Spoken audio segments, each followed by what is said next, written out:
Hi, my name is Matty Graham. I'm a photographer and editor based in the UK.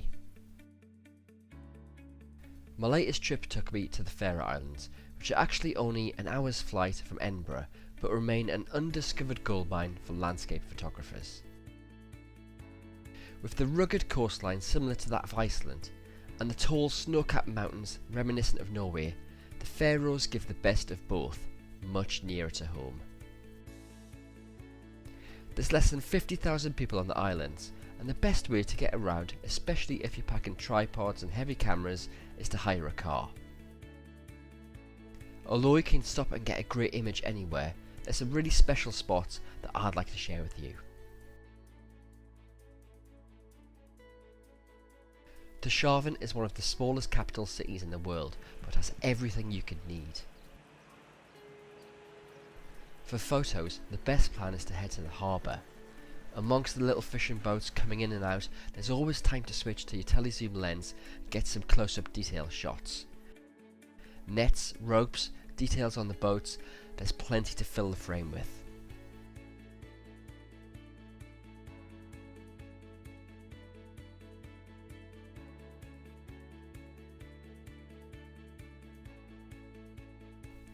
Saxon is an amazing location on the island of Streymoy and takes around an hour to reach from the capital Tórshavn.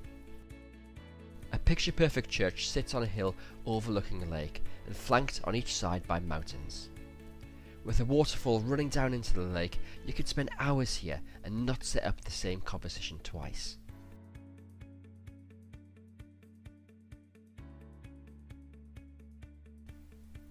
On the day that I visited, fast-moving clouds eventually appeared overhead, and I took the chance to shoot a long exposure image with my 10-stop ND filter.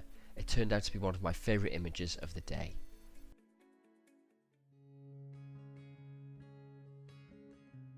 If you have a head for heights and good cardio, Slættaratindur is the highest peak on the Faroe Islands. It also holds the Guinness World Record for the furthest line of sight, meaning you can see further here than anywhere on Earth. Climbing when snowy was incredibly difficult and not for beginners, but the view was perfect for shooting a multi-image panoramic. I used Lightroom to merge my files together.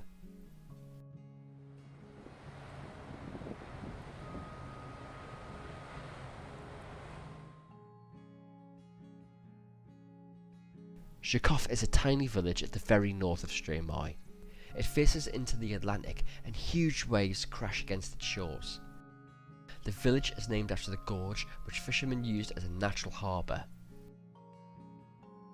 The rails and steps that are left serve as excellent lead-in lines to guide the viewer through the frame to the centre of the image.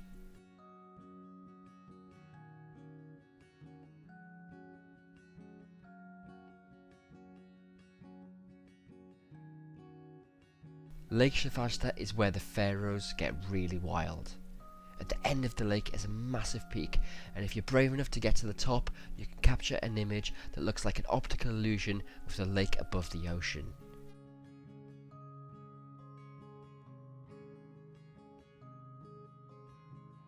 It gets windy, really windy. In fact, the wind will knock your tripod clean over, so it's a good idea to hang your bag from the centre column as extra ballast.